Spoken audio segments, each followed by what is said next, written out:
Okay, so, okay, lesson learned. I went to look up the definition for you guys, thinking that the video was still gonna keep going. It didn't. But I got a definition of surrender, which is to cease resistance, and I didn't look too much into this. Also, I'm trying to put my glove on at the same time. To cease resistance and submit to the enemy, something like that. But, which is such a negative connotation.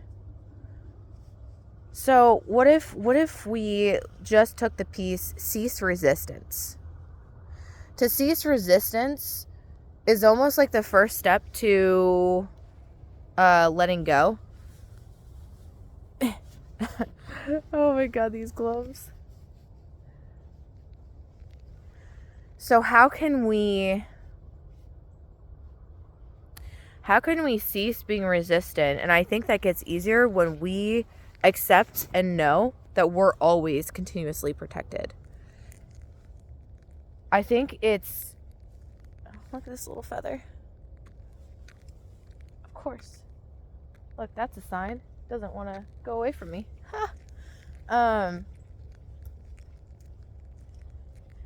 Ceasing resistance. I think when you're shifting the picture as to what you're stopping to being resistant to, it becomes super easy. So I'm going to use the example of a divorce because no one likes going through a divorce, right? So I think it's very, very rare to have an amicable divorce the entire way through. Someone always gets very triggered. It becomes too much.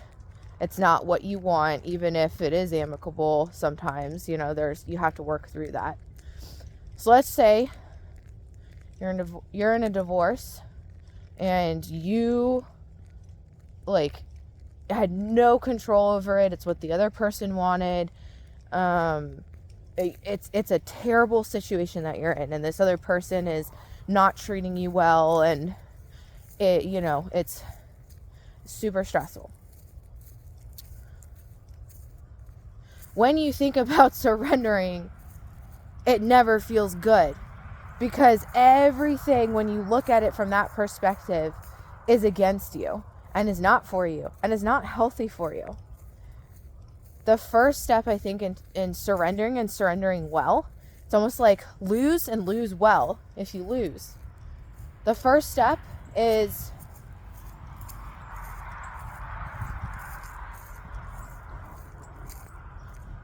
what am I working towards that is for me? Clearly, this other person is not for you. Clearly, this situation of the divorce, while it seems unhealthy, could really be used as a catalyst for your greatest good and greatest life if you let it. But in the moment, how do you give yourself space and room and start cultivating something that is for you?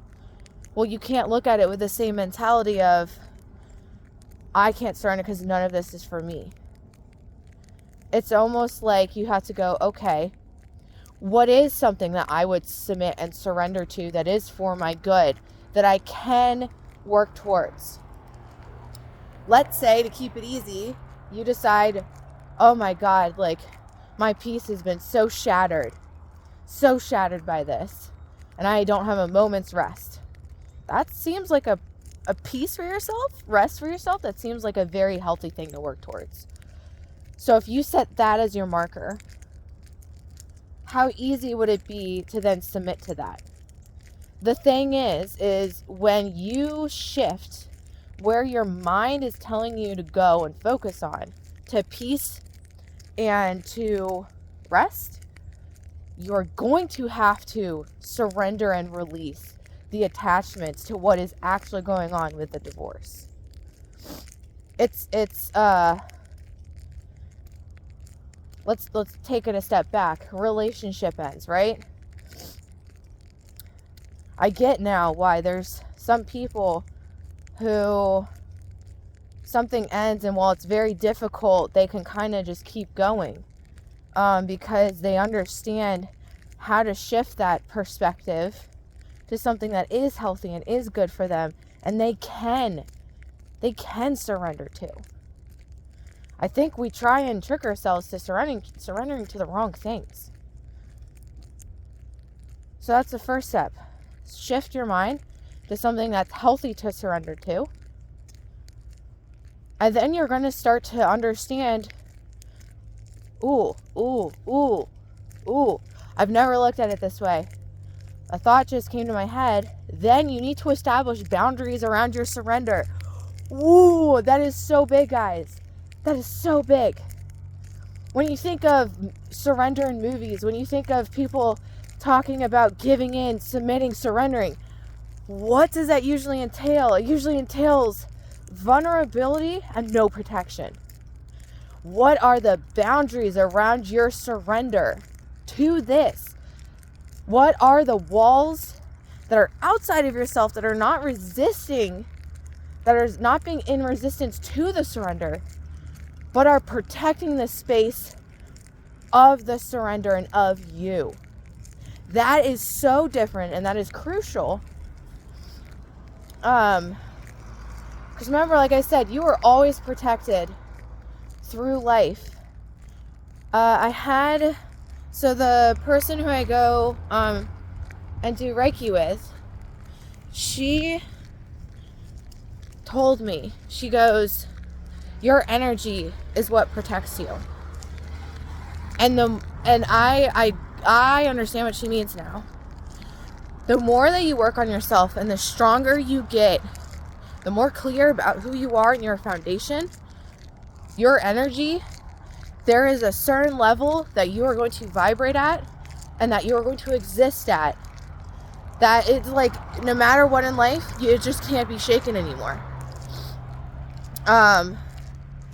And if you reach that level, it's almost like you just walk through life with this like innate confidence that like doesn't really move. So anyways, I was digressing for a second, but what are the boundaries around your engagement? You get to set those, not the other person, not the situation, not the thing that you're dealing with. You get to set them. So think about it from that way. What am I surrendering to that actually feels good and that would be so easy for me to submit to?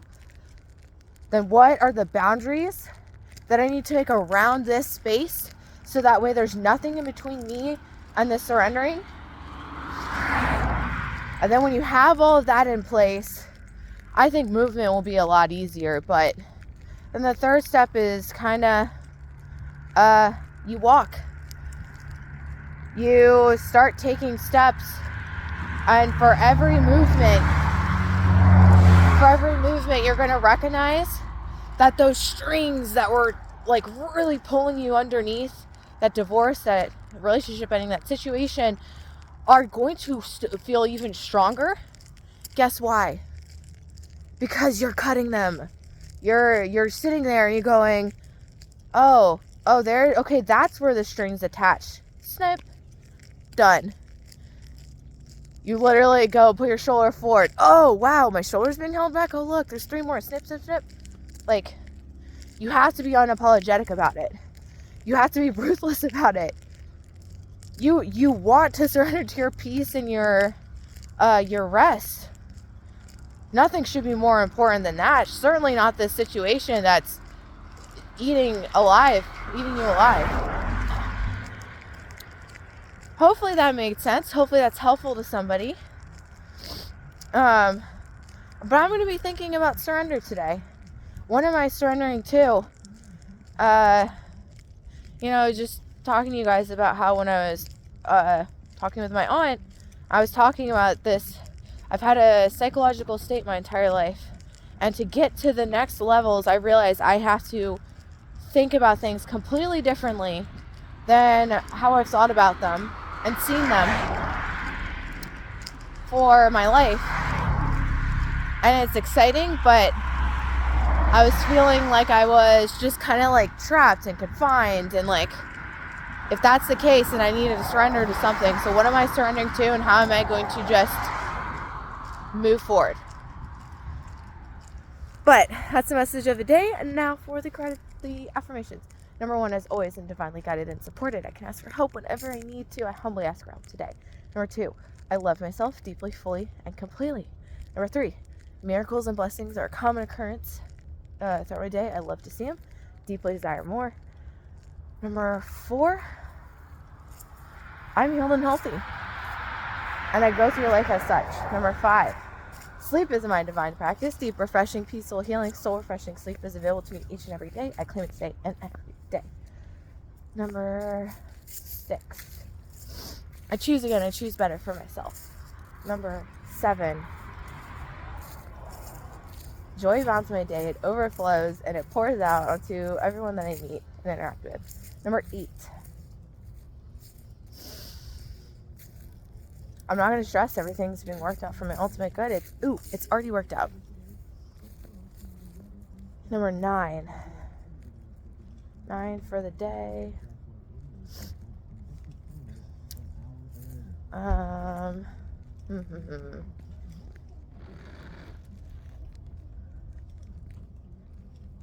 breathe easily and deeply in the sanctuary of bliss, peace, protection where I powerfully reside. And 10 for the day. What a beautiful, amazing day to be alive. I wish I was doing right now. But appreciate the day, the fact that you're alive, and that you get to experience and co-create this. Happy Christmas Eve, everyone. I love you guys. Hope you guys have a wonderful Christmas Eve and a wonderful Christmas. And I will talk to you guys tomorrow. Love you.